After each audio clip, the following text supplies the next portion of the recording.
ආයුබෝවන් මම ලක්ෂේන නායක. ඔන්න මිතුරු ලක්න හිමියනි අදත් මම ඔබ හමුවට ආවේ. විශේෂම ආරංචියක් රැගෙන. ඒ ආරංචිය මොකද්ද කියලා ඔබ දන්නවද? මේ අප්‍රේල් මාස 12 වෙනිදා සවස 6:45ට ඔබගේ පස්වැන්න, ඒ කියන්නේ ඔබගේ තුලා රාශියට කේතු ග්‍රහය පැමිණෙනවා. මේ අවුරුදු තුලා රාශියට කේතු පැමිණෙන්නේ අවුරුදු 18කට පස්සේ. සාමාන්‍යයෙන් මේ කේතු කියන ග්‍රහය එක රාශියක අවුරුදු එකහමාරක්. ඒ කියන්නේ අවුරුද්දයි මාස 6ක්. කියන්නේ මාස 18ක් එක රාශියක ඉන්න ග්‍රහයෙක්. ඒ නිසාම කේතු හිමින් යන ග්‍රහයකුත් එක තැනක අවුරුදු එකහමාරකට ආසන්න කාලයක් ඉන්න නිසාත් ඔබට කේතුගෙන් ඔබට ඇතිවන බලපෑම වැඩි. ඒ නිසාම ඔබ හඳුනගන්න ඉස්සලා කේතු කියන්නේ කවුද කියලා. කේතු ජ්‍යොතිෂ විද්‍යාව තුළ හඳුන්වන්නේ ඥානකාරක ග්‍රහයෙක් විදියට. ඉගෙනීමට අපව උනන්දු කරන, ඉගෙනීම තුළ අපට යහපත ලබා දෙන ග්‍රහයෙක් විදියට. ඒත් එක්කම කේතුගේ ආයුධ විදියට දක්වන්නේ ජ්‍යොතිෂය තුළ පොත. චිත්‍ර ශිල්පියා කේතුව චිත්‍රයට නගද්දී මුහුණට ඔළුවට මනුෂ්‍ය ඔළුවක් දීලා තියෙන්නේ. ඒ කියන්නේ හොඳට හිතන්න පුළුවන්, සැලසුම් කරන්න පුළුවන්, ඥානවන්තයි, බුද්ධිමත්, නුවණින් යුතු වැඩ කටයුතු කරන ප්‍රඥාව තියෙනවා කියන කතාව. හැබැයි ශරීරයට දීලා තියෙන්නේ ණයෙක්ගේ ස්වරූපයක්. ඒ කියන්නේ කේතු ඇවිද්දවන ග්‍රහයෙක් නෙමෙයි, රාහුව වගේ. එක තැන තියෙන ග්‍රහයෙක්. ඒ නිසානේ කේතු දසාව, කේතු අතුරු දසාව ලැබුවාම ජම්මලාභයකට හොඳට ඉගෙන ගන්න පුළුවන් කියන්නේ. එක තැනක ඉන්න පුළුවන් ගතිය වැඩි වෙන නිසා. ඒ නිසාම මේ අප්‍රේල් මාස 12 වෙනිදා ඔබගේ පස්වැන්න, ඒත් එක්කම ගත්තාම ඔබගේ තුලා රාශියට පැමිණෙන මේ කේතු කියන ග්‍රහය 2022 අප්‍රේල් මාස 12 වෙනිදා ඉඳලා 2023 ඔක්තෝබර් 10 දක්වාම එතන සිටිනවා. මේ තුලා රාශිය කේතුට මිත්‍රශීලී රාශියක්. ඒ කියන්නේ 160ක ප්‍රතිඵල ලබා දෙන රාශියක්. එන රාශියක් විදිහට නරක නැහැ. ස්ථානය පස්වැන්න. කේතුගේ ස්වභාවය තමයි තැනකට ගියාම ඒ ස්ථානයේ සියලු තියෙන දේවල් හකුලන එක. රාහු ස්ථානයකට ගියාම ඒක ප්‍රසාරණය කරනවා. කාටවත් දකින්න පුළුවන් විදිහට. කේතු එහෙම කරන්නේ නැහැ. හකුලා තබනවා. ඒ නිසා ස්ථානයක් විදිහට පස්වැනි ස්ථානයට කේතු ගිය විට ඔබට ඉගෙනීම තුළ දියුණුවක් ලබන්නට අවශ්‍ය වටපිටාව, අවශ්‍ය පසුබිම හොඳින් සකස් වෙනවා. හැබැයි දෙමව්පියනේ කේතු පස්වැන්නේ සිටීම දරුවන්ට තරමක් අපලයි කියලාත් කියනවා. ඒ ස්ථානයක් විදියට. දැන් රාශිය විදියට බලවත්. ඒ කියන්නේ ඉගෙන ගන්න, ආදරය කරන්න, ක්‍රීඩාවල යෙදෙන්න, කලාව පැත්තට යොමු වෙන වැඩ කටයුතු වලදී ඔබට එයින් දිනන්න පුළුවන් අවශ්‍ය කරන පසුබිමක් ගොඩ නැගෙනවා. දැන් මේ තුලා කියන ගෙදරට ගිහිල්ලා ඒ ගෙදර ලස්සන ගයක්. මිතුරු ලග්න හිමියනේ. කාමර 12ක්ම තියෙනවා. දැන් මේ කේතු කියන ග්‍රහය තුලා කියන ගෙදරට ගිහිල්ලා ඉන්නේ පළවෙනි කාමරේ. මිතුරු ලග්නෙට අමුණු. ඒ කියන්නේ මිතුරු නවාංශිකේ. හැබැයි කේතු මිතුන රාශියට මිතුන නවාංශිකට නීචයි. එහෙනම් නීච කාමරයක තමයි පදිංචි වෙන්නේ. එතකොට මේ වගේ දෙයක් එතනින් පිට වෙනවා.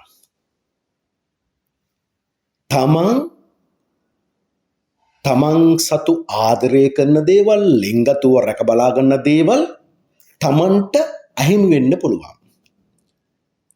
තවත් විදිහට කිව්වොත් මිතුරු ලග්න හිමිනේ, ඔබ ඉගෙනගත්ත දෙයින් ඔබ ප්‍රයෝජනයක් ගන්න නැති කාලයක්. ඔබගේ නුවණ හරියට මනස තුල ක්‍රියාත්මක වෙන්නේ නැති කාලයක්. නුවණ පහව ගිහිල්ලා අන් අයට ඔබව මෝඩයෙක් ලෙස පෙනෙන කාලයක්. මොකද මනස අක්‍රියයි. මනසින් හිතන්න බෑ. තමා මෙතෙක් රැකගත දේවල් අහිමි වෙන්න පුළුවන්. ඉගෙන ගන්නා කාලේ මේ කාලේ ඉන්නවනම් ඉගෙනීම නැති කර පාඩු කරගෙන අවනම්බු විඳින්න සිද්ධ වෙන කාලයක්. ඔබ රැකිරක්ෂාවක යෙදෙන වයසක නම් ඒවා නැති කර හානි කර අගෞරවයට පත් කරන්න පුළුවන් කාලයක්. ලැබී තිබූ ආණ්ඩුවේ තනතුරු ඔබෙන් ගැලවී යන්න පුළුවන් කාලයක්. ඒ වගේම ආදරය තුළ කඩාවැටීමට ලක් වෙන්න පුළුවන් කාලයක්. ආදරය තුළ බූට් එක කන්න පුළුවන් කාලයක්.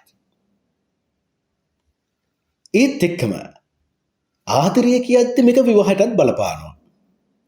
විවාහව සහකරු සහකාරියට විපත් ඇති වෙන්න පුළුවන් කාලයක්.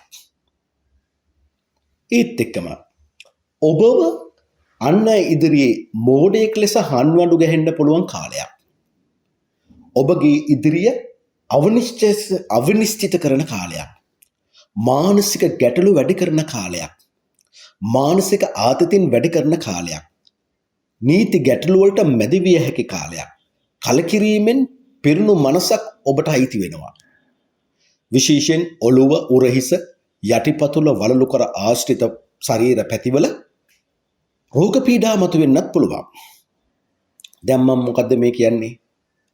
ඔබගේ මෝඩකම, හොඳට අවබෝධයෙන් හිතන්නේ නැතිකම, සිහියෙන් වැඩ කටයුතු කරන්නේ නැතිකම නිසාම ඔබගේ නාමයට අගෞරව ඇති වෙන්න පුළුවන්. අවනම්බු ඇති වෙන්න පුළුවන් කියන කතාව තමයි මෙතන කීතු කියන ග්‍රහය ඔබට පෙන්වලා දෙන්නේ. ඒ නිසා හොඳට මතක තියාගන්න සියලු දේ අනිත්‍යයි කියලා. බුදුදහමට අනුව මේ සියලු දේ අනිත්‍යයි. ඔබගේ අවුරුදු 7 දී ඔබ දකින රූපෙද දැන් තියෙන්නේ? අවුරුදු 60 70 දී රූපේද ඔබ ළඟ තියෙන්නේ? ඔබ ආස කරන ලස්සන ඔබ ළඟ තියෙනවද? ඒ ශරීරය වැහිරිලා නැද්ද? ඔබ ආස කරන හිසකස් කළු පාටට හැමදාම තියෙනවද? නෑනේ. එහෙනම් මේ අවිනිශ්චිතභාවයෙන්, මේ මානසික කඩාවැටීමෙන්, අවනම්බුවෙන් බේරෙන්න නම් ඔබ සිතන්න මිතුන ලග්නෙහිමිනි. මේ සෑම දෙයක්ම අනිත්‍යයි. අනිත්‍ය වූ සෑම දෙයක් තුළම අපිට දුක දැනෙනවා. අනිත්‍ය වූ ඒ තුලින් දුකක් ඇති වෙනවා නම් එය අනාත්මයි. කියන්නේ මගේ කියලා කිසි දෙයක් ස්ථිරව මට ආරක්ෂා කරගන්න බෑ. ඒව නැති වෙලා යනවා. රූපය ගත්තත් අපිට නැති වෙලා යනවා. ශබ්දය ගත්තත් නැති වෙලා යනවා. සුවඳ ගත්තත් නැති වෙලා යනවා. ඒත් එක්කම රසය ගත්තත් නැති වෙලා යනවා. කායික පහස ගත්තත් නැති වෙලා යනවා. ඔබගේ මනසට එන අරමුණු සිතුවිලිද නැති වෙලා යනවා. නිතර අලුත් දේවල් වලින් පිරෙන ලෝකයක අපි ඉන්නේ. ඒ නිසා ඔබ දැනගන්න ඕනේ ඔබගේ මනස තව කෙනෙකුට වෙනස් කරන්න නොදී ඔබ මෙතෙක් ඉගෙනගත්ත දේ ඔබ මෙතෙක් ලැබූ අත්දැකීම් තුළ ඒ පරිණතභාවය මනස තුළ රඳවා ගන්න. එහෙනම් මනසට, හදවතට, ඔබගේ ශරීරයට කිසිම අතීත තුළ ශෝකජනක සිදුවීමක් ඇති වෙන්න දෙන්න එපා. ඒවා මතක් කරගන්න යන්න එපා. ඒවා මතක් කරගන්න ඔබ මානසිකව වැටෙන්න පුළුවන්. ඔබට ඔබගේ ජීවිතේ පවා එපා වෙලා කලකිරෙන්න පුළුවන්. ඊටත් අමතරව ඔබගේ දුක කියන්න කෙනෙක් ඔබට හොයාගන්න නැති වෙන්න පුළුවන්. විශේෂයෙන්ම මේ කේතුගේ ආගමනය තුලා රාශියට ඔබ දැනටමත් දේශපාලන ශේස්ත්‍රය තුළ සිටිනවා නම්, වෛද්‍ය සෞඛ්‍ය ශේස්ත්‍රය තුළ සිටිනවා නම්, නාවික ශේස්ත්‍රය තුළ සිටිනවා නම්, නීති ශේස්ත්‍රය තුළ සිටිනවා නම්, රේගු ශේස්ත්‍රය තුළ ඔබ සිටිනවා නම් පැහැදිලිවම ඔබට බොහොම අයහපත් කාලයක්. නීති තෝජනා මතු වෙන්න පුළුවන් කාලයක්. එහෙනම් ඔබ සියලු දේවල් ඔබට අහිමි වෙන්න දෙන්නේ නැතුව ඔබට රැකගන්න පුළුවන් ක්‍රමයක් තියෙනවා. ඒ ක්‍රමය තමයි නිතර ඔබ අවශ්‍ය දේ නිවැරදිව සිතා බලා අනිත් අයත් එක්ක සාකච්ඡා කරලා විසඳුමකට එන්න බලන්න. මානසිකව හිතන්න එපා. ඔබට මනසට දැනෙන දේ තවත් කෙනෙක් සමග කතා කරන්න. කතා කරලා ඔබට මානසිකව අහිමි වෙන්න තියෙන දේ ඔබ රැකගන්න. කිසිම හේතුවක් නිසා ඔබගේ මනසට අයාලේ යන්න දෙන්න එපා. ඒ අයාල යන හැම මොහොතකදීම ඔබ දුකට අනිවාර්යයෙන්ම පත් වෙනවා. ඒ නිසා ඔබට මේ අවස්ථාවේදී ඔබ බෞද්ධයෙක් නම් එදා බුදුරජාන් වහන්සේ විසාකා උපාසිකාවට වදාරනවා. විසාකාවෙනි, ඔබට ඔබගේ ජීවිතය ගැන කලකිරීමක් ඇති වෙනවා නම්, ඔබට ඔබගේ ශරීරය තුළින් දුගදක් හමනවා නම්, ඔබට ඔබගේ ශරීරය ගැන කලකිරෙනවා නම්, ඔබට ඔබගේ ජීවිතය ගැන කලකිරීමක් තියෙනවා නම්, මට මෙතනින් එහා ජීවිතයක් නැහැ, ජීවත් වෙලා වැඩක් නැහැ කියලා ඔබට හිතෙනවා නම්, ඔබ සී සංඝරත්න ගුණාර්ථයත් එක්ක සිහි කරන්න කිව්වා. මන්ද සී සංඝරත්න ගුණ අර්ථයත් එක්ක සිහි කරන්න කිව්වේ. සසර දුකින් මිදුණු උත්තමයෝ බිහි වුණේ සාරිපුත්ත මහරහතන් වහන්සේ, මහ මොග්ගල්ලාන මහරහතන් වහන්සේ, මහා කාශ්‍යප මහරහතන් වහන්සේගේ පරම්පරාවෙන් පැවැත්වෙන මහරහත් ශාවක සංඝ පරම්පරාවෙන්. සාරිපුත්ත මහරහතන් වහන්සේත් මිනිසෙක්, මුගලන් මහරහතන් වහන්සේත් මිනිසෙක්, මහා කාශ්‍යප මහරහතන් වහන්සේත් මිනිසෙක්. මේ අපිත් මිනිස්සුયો. ඇයි අපිටත් බැරි? අපිට හරි ලීසි. අපිට අනුගමනය කරන්න ක්‍රමයක් බුදුරජාන් වහන්සේ දීලා තියෙනවා. සාරිපුත්ත මහ මොග්ගල්ලාන මහා කාශ්‍යප මහරහතන් වහන්සේලාගේ පරම්පරාවෙන් පැවැත්වෙන ආර්ය ශාවකෝ සී සංඝරත්නය අනුගමනය කරන්න. සසර දුකින් මිදෙන්න.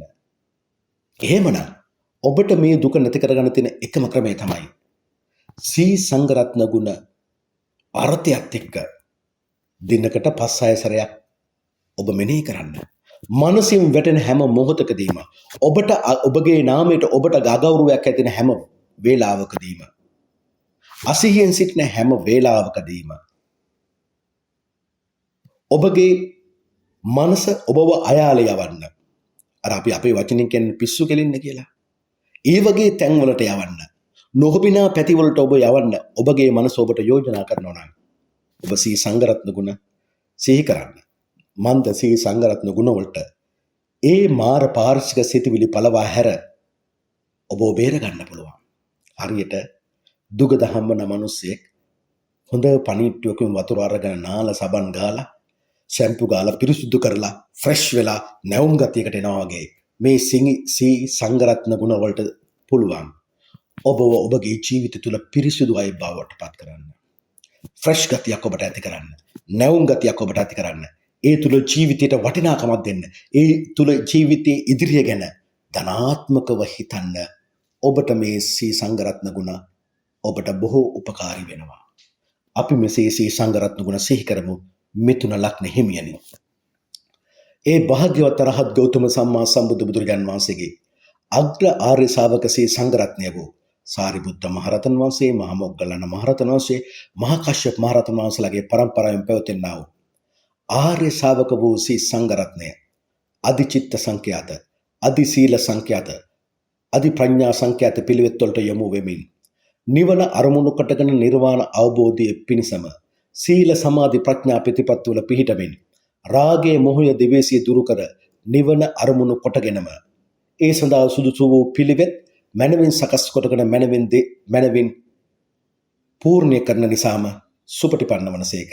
සුපටිපන්න සංගුණයට මාගේ නමස්කාරය වේවා. මාගේ ජීවිතයද කැප කරමි, පූජා කරමි, පූජා වේවා.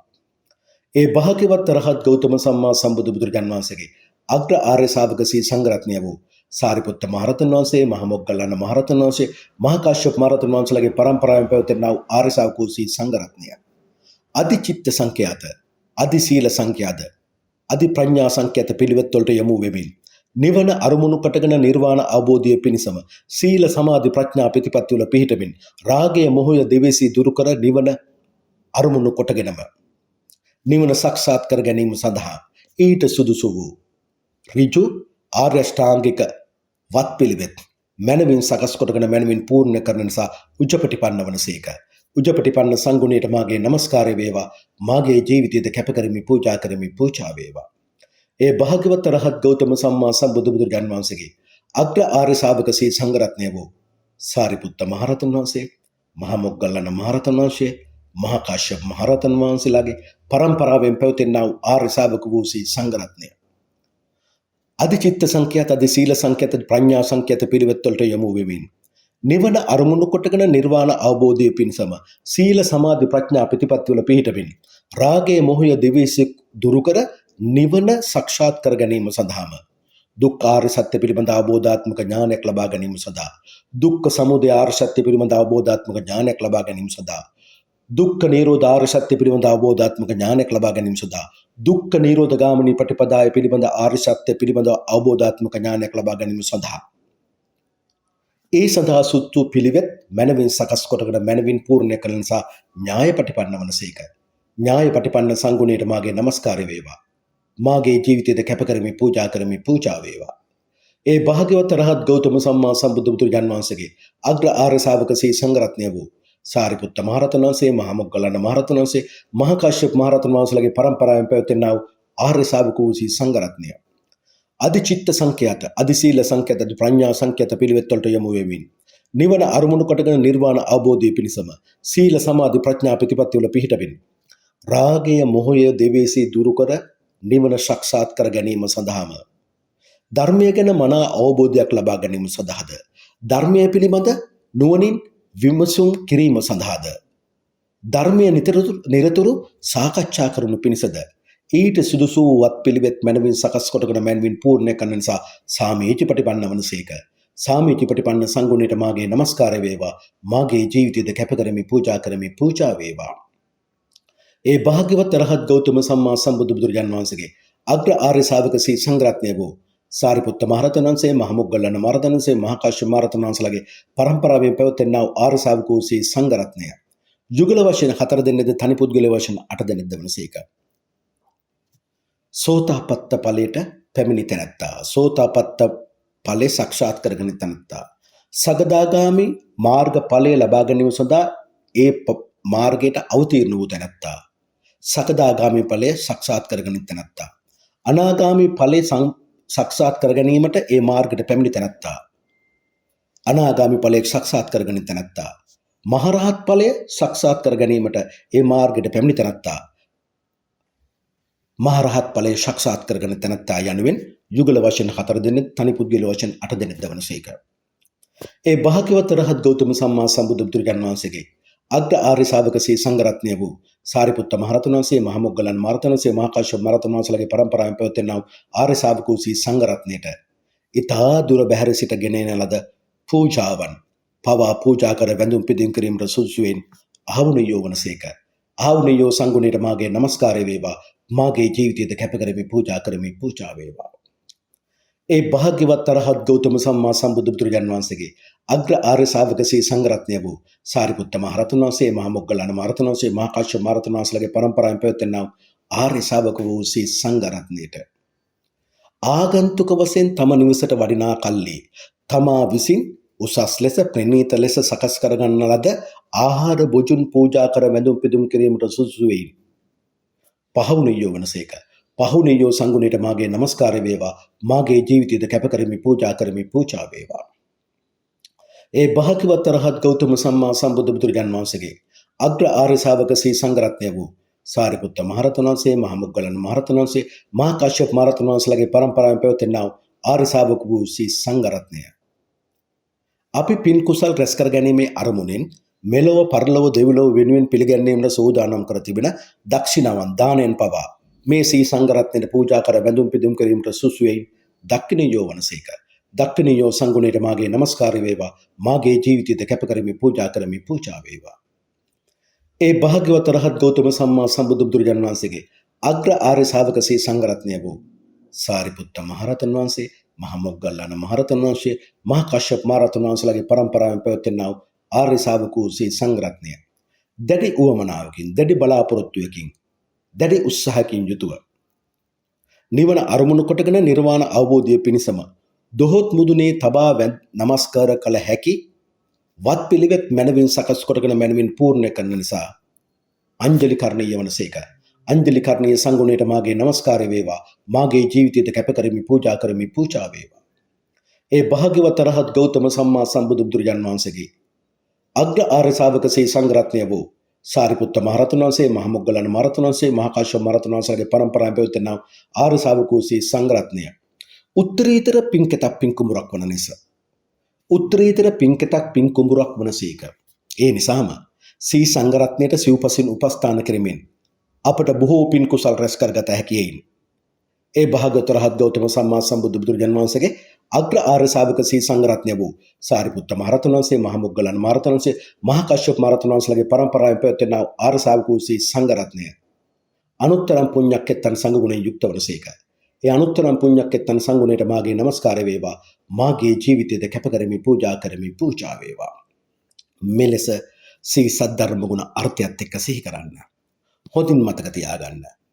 ඔබ අගෞරවයටපත් වෙන්නේ, ඔබ මනසින් වැටෙන්නේ, ඔබගේ හිත අයාලයට ගිහින් ඔබ අසංවර ස්ථානවලට ගොස් ඔබව විනාශ කරගන්නේ. ඔබ මෙතෙක් ඉගෙනගත්ත දේ, ඔබගේ නුවණ, ඔබගේ බුද්ධිය ඔබ අතහැර දමා මෝඩ විදියට ක්‍රියාත්මක වෙන්න යෑම හේතු කොටගෙන. ඒ නිසා හොඳට මතක තියාගන්න. මේ හේතු ඔබට අලාභ කරන්නේ ඔබ ඉගෙනගත්ත දේට, ඔබ ආදරය කරන දේට, ඔබ ලෙන්ගතු කරන දේට, ඔබගේ අත්දැකීම් වලට, ඔබගේ ඥානයට, බුද්ධියට, ඔබගේ ක්‍රීඩා කෞශල්‍යයට, ඔබගේ කලාව පිළිබඳ තියෙන කෞශල්‍යයට හානි කරන්නේ. කොහොමද? එයින් අගෞරවයක් ලබන්න, මානසික බිඳවැටීමක් ඇති කරන්න, නීතිමය ගැටලුවට යොමු කරන්න. ඒ නිසයි ඔබ ඉගෙනගත්ත දේ තුල ඔබගේ බුද්ධිය නිරන්තරව තබාගෙන ඔබට ඉදිරියට යන්න ඔබ උත්සාහ කළ යුත්තේ. ඔබ සැමට තෙරුවන් සරණයි. දෙවි පිහිටයි.